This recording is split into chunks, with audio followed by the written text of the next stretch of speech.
Hey guys, press the bell icon and never miss a video from Aola DIY. Hey guys, thanks for joining me today on Save the Crafty YouTuber video hop.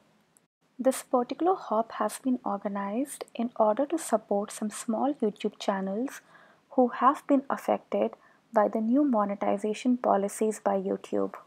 Over the period of 5 days, a bunch of girls on YouTube will be showing you all different tips and techniques on different kinds of projects.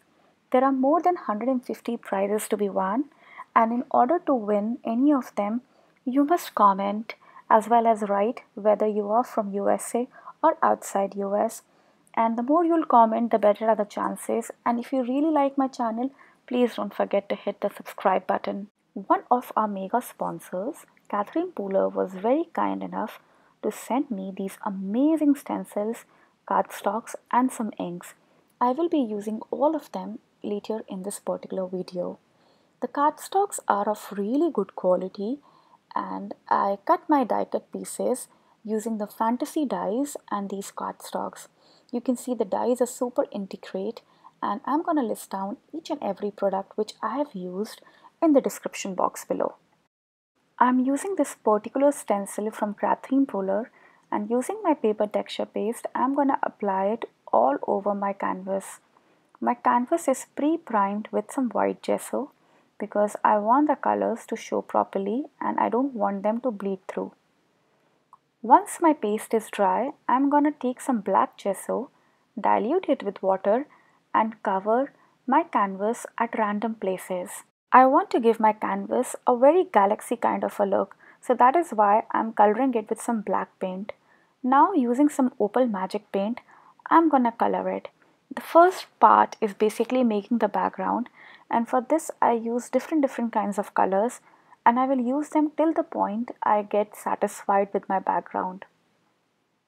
These opal magic paints are truly magical. As you can see, on black they are different color, and on white they reflect a different color.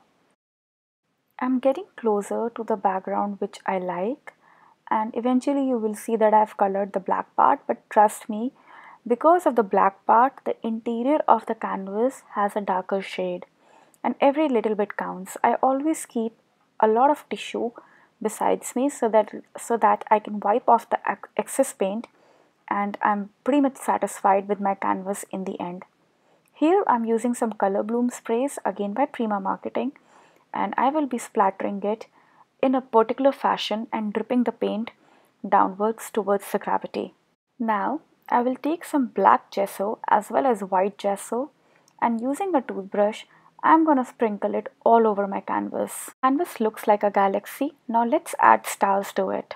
I'm using the Moonchild collection by Prima Marketing, and I've cut this beautiful star using my Silhouette Cameo machine. I'm de-stressing the edges, and I will be applying some color to the edges such that everything blends into each other.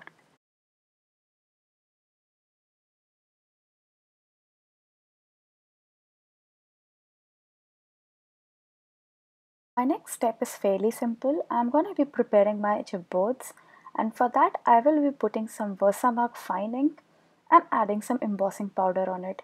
Using my heat tool, I will be melting the embossing powder, and the end result is going to be beautiful. My star is ready, and so are my chipboard pieces. Now let's start assembling it.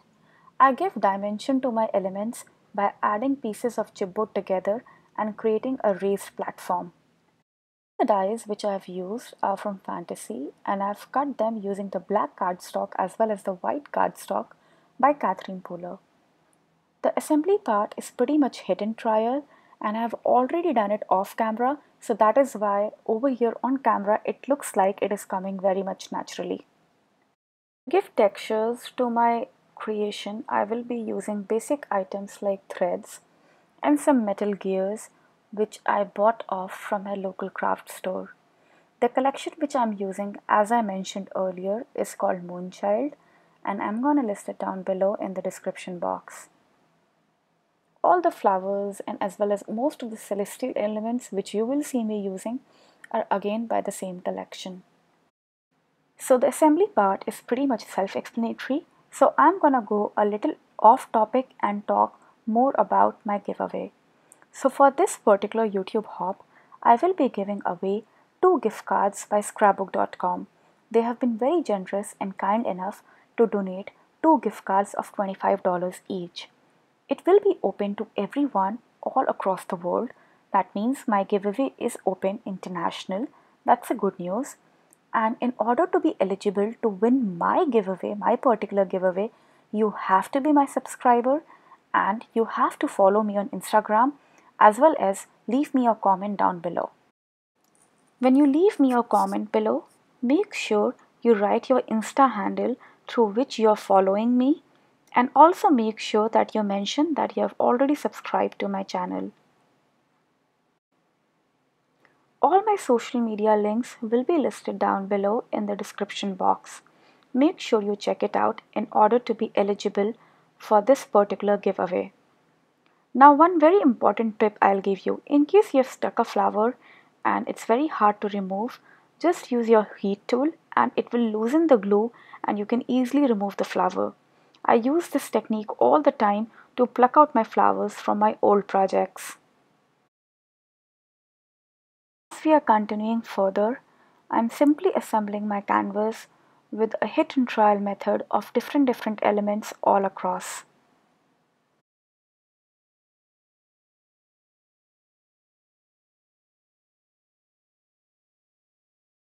Every little nook and corner counts, so make sure all the elements are very well balanced together, and always make sure that you adhere them properly on your canvas, because there have been times that I don't adhere my stuff properly and they come off later and it looks super ugly.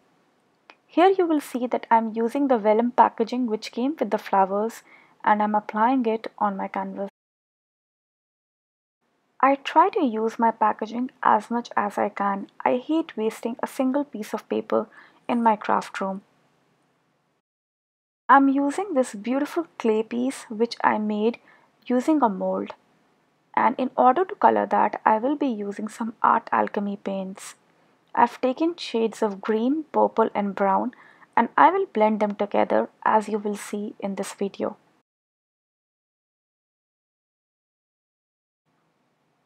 As I proceed, I always make sure I start with a light color and then I put my dark shades on top of it. This gives me a liberty of making my piece as dark as I want it to be. Once my piece is dry, I'm going to stick some more elements all across.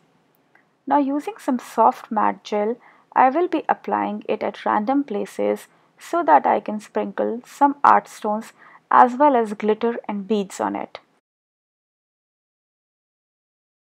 While my paste is still wet, I'm gonna be using my art stones, which by the way are the best creations by Prima in the mixed media world, and I will be using them all across in a very balanced way such that it looks pretty on my canvas. This particular canvas reminds me of Galaxy and this collection is perfect to go around with it. Here I'm using some glass glitter. These are basically thick form of glitter, not fine as regular glitter, and they look super gorgeous. I'm applying some more soft gel so that I can add more glitter on top of it.